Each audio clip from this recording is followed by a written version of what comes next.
Excellent. And can I just follow up on the status of the transition? I'm hearing from people now that you don't expect recruiting to really begin until next fall. Where does that put you at in terms of actually having the municipal force up and running? Okay, I'll tell you really up to date where we are, because I just had a meeting yesterday with a number of people on the police transition team. We, as you well are aware, that we've hired our police chief. He officially starts working on the 15th, but he's been working for the last week, pretty steady on the transition. We have gone out already recruiting deputy chiefs. We're going to hire 3 deputy chiefs. The one will be the human resources one, sort of in the administration. One will be the operations, and the other one will be, I'm not quite sure of the title of the other one, but it's pretty standard to have 3 deputy chiefs for the size that we will have in Surrey. The recruiting of those 3 deputies has started. It started actually a week ago, maybe a little longer than that ago. We're moving very, very fast. We've taken the number that we have received, which we've received a fair amount so far of interest. It actually has surprised us, the number that have applied for those 3 deputy chiefs. We have shortlisted them already, and we will be into an interview process next week, early next week, literally in a few days. We'll start the interview process on those to pick 3 deputy chiefs out of the short list. We hope to be able to be looking at maybe getting 1 deputy chief for sure this year, and the other 2 probably very, very early in January. Because of the interest that has been shown, we're getting very qualified people. And I can say that we have, with diversity, very, very important for us, we have got good candidates in the diversity area. Excellent, certainly in my opinion anyways. So, and once the deputy, the first deputy, the one that does the human resources and so forth, is hired, which we hope to have this year, like literally maybe in a week's time. Once he's hired, he starts right away on developing the structure so that we can start to hire officers in Surrey. And so we should see that process. There's infrastructure behind that, of course, to start to build up, and that will take some time. But you have to also, people don't realize that we have roughly 300 civic employees that currently work for the RCMP that we're going to move all over to our own police force. So instantly we will have 300 staff that are, and a lot of them have got experience in hiring, of course, in the RCMP and so forth. I mean, in the administration end and so forth. They will immediately be transferred over probably early in January to the Surrey Police thing. And those are our employees that we supply. And so those then can start to get into the administration work and the structure for hiring officers really in early January. So we have a very big number of staff that will be working on this. So we will be revving it up very, very fast in the new year. And I certainly expect the hiring will start right away in the new year. Do you have a sense yet of how many RCMP members within Surrey might transition over? In my travels, I hesitate to give a number but in my travels in the city, I'm out in the city a lot. I'm not a mayor that sits in the office very much. And as I travel throughout Surrey and meet with different groups in Surrey, I think there's going to be a fair amount move over from the RCMP. Once we solve the pension area for them, that was the key. Not necessarily to the officer, but it was a key to their families that lived here, that they can transfer their federal pension to the provincial pension board. That's never been done in Canada, and we got it done a number of months ago.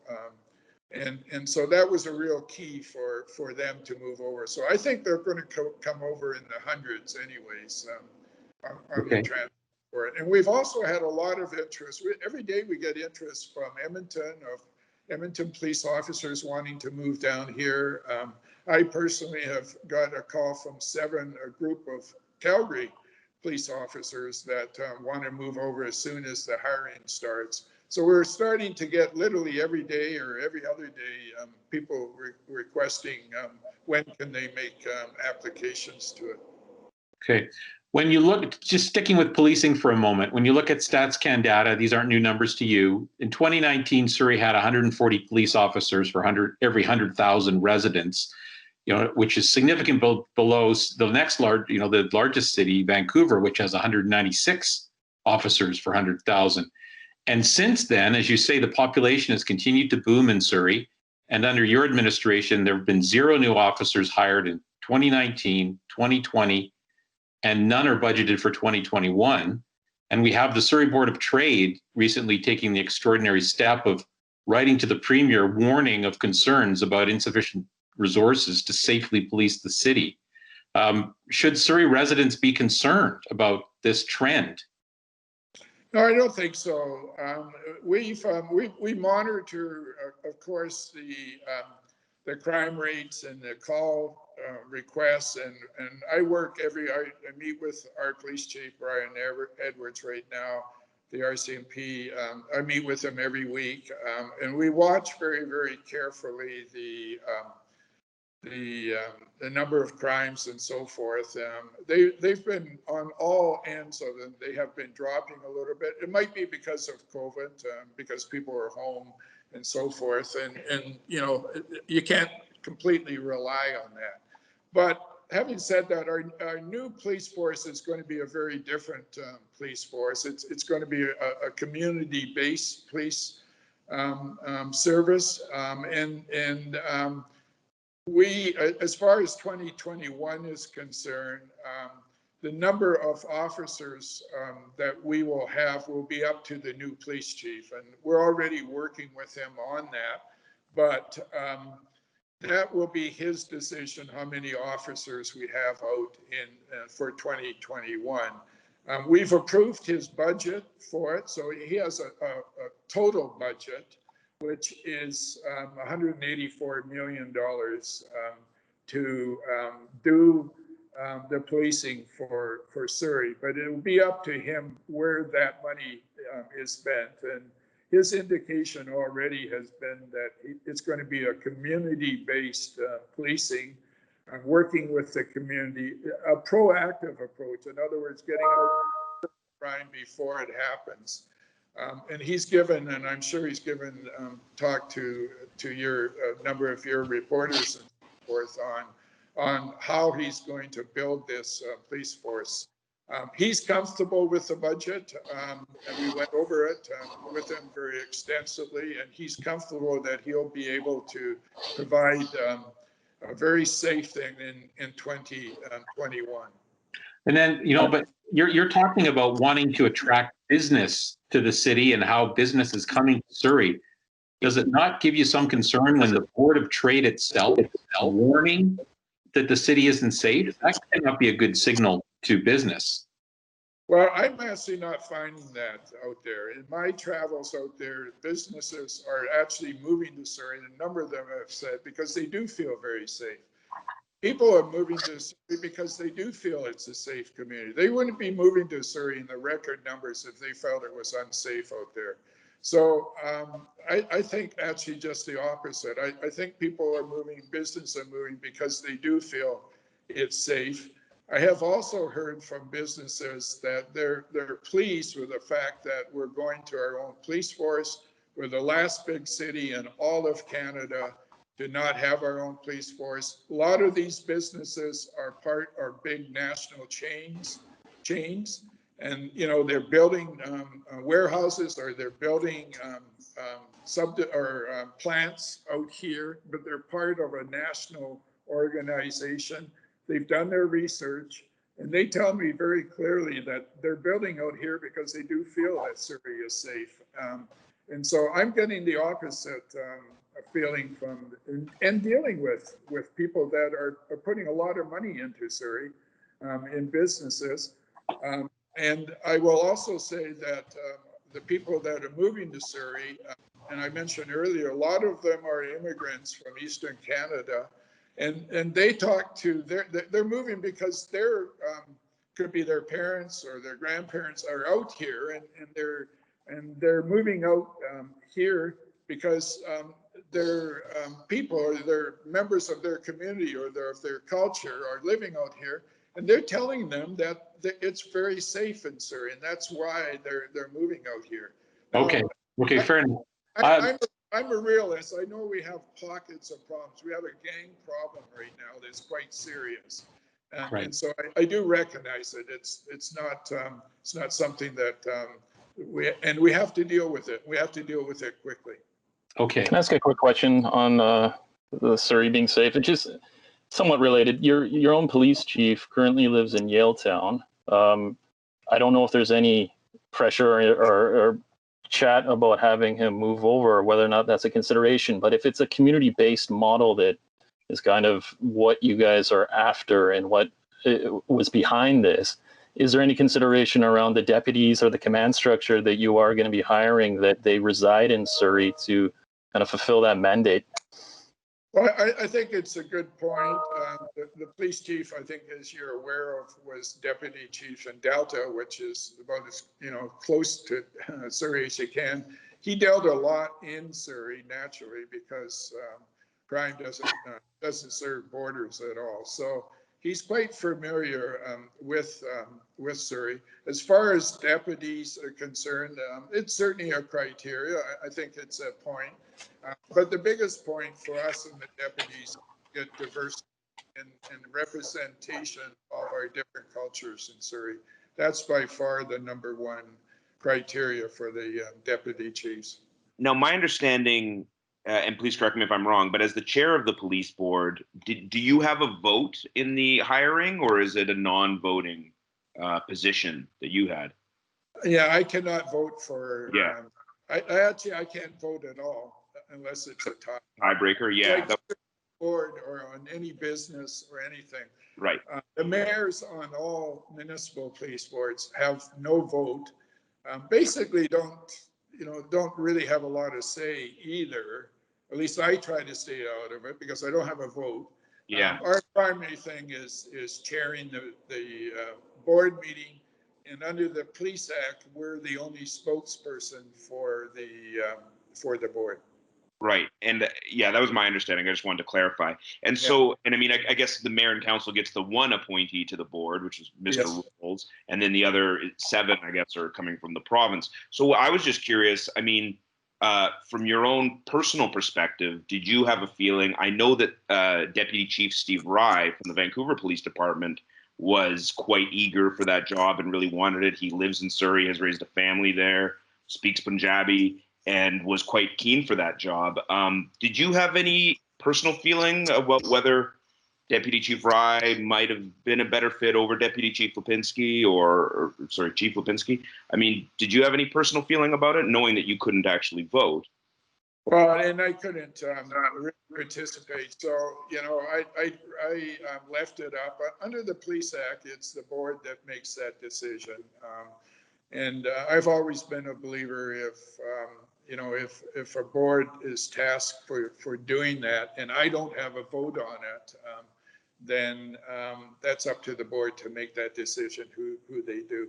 The board all lives in Surrey. Well, I shouldn't say that. One doesn't live in Surrey. So they are residents, or the majority are residents of Surrey.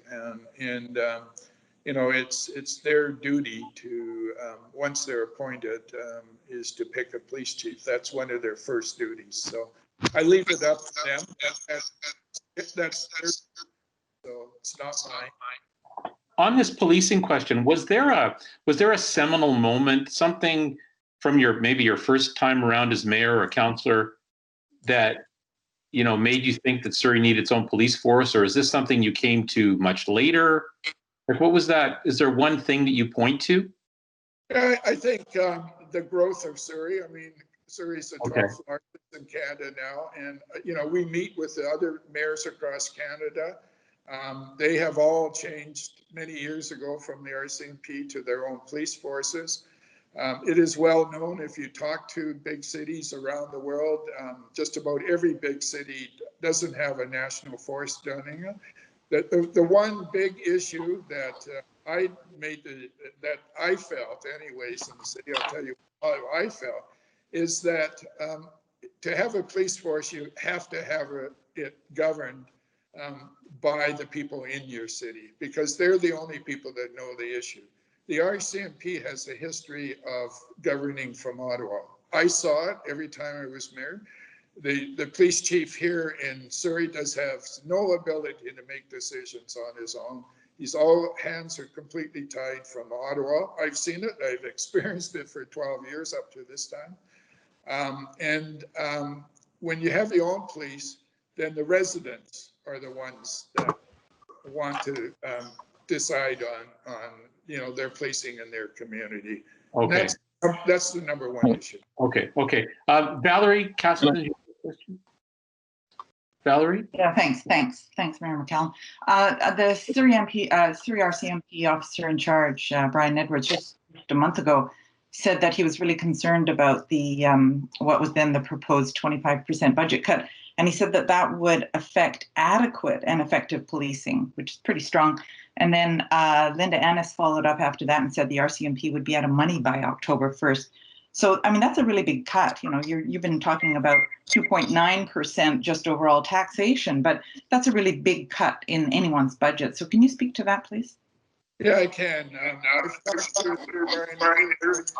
He didn't understand the question because, or he didn't understand the process, even though it's explained to him.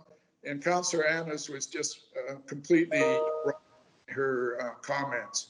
What was always part of the transition, and I'll just do it simply, is that the number of police in Surrey will not change, okay? And so as we hire, let's say we hire 25 new Surrey police officers and they're on the streets, then we reduce 25 RCMP officers so that the numbers are the same. And that continues as we ramp up, they de-ramp down. And so in the budget process, we're estimating that we will have 25% of our own Surrey police officers on the street patrolling. And then therefore, we would reduce 25% of RCMP officers that's patrolling. The residents have the same number of officers on, just part of them will be our own Surrey police and part RCMP. So it's got nothing to do with budgets or anything. It's just the different amounts or numbers of officers between whether they work for the Surrey police or whether they work for the RCMP. Okay, we have a couple more people. We're coming up to the top of the hour, but we have two more people who've been waiting for some time to get questions in. So maybe we can try to get through these quickly if you don't mind, sir. Sure. Cassidy? Two quick questions. One is a follow-up on Kim's question about the police board. In your conversations with the province, are you going to be advocating for certain action to be taken or taking a certain position on it? And then a follow-up, please. As far as the director that Kim talked about? Yeah, that's right. Yeah, I myself personally, I would certainly my comment to the province, but it will be up to the province to make that decision. And what would your comment be? Well, my comment would be exactly as I told you earlier in this interview process.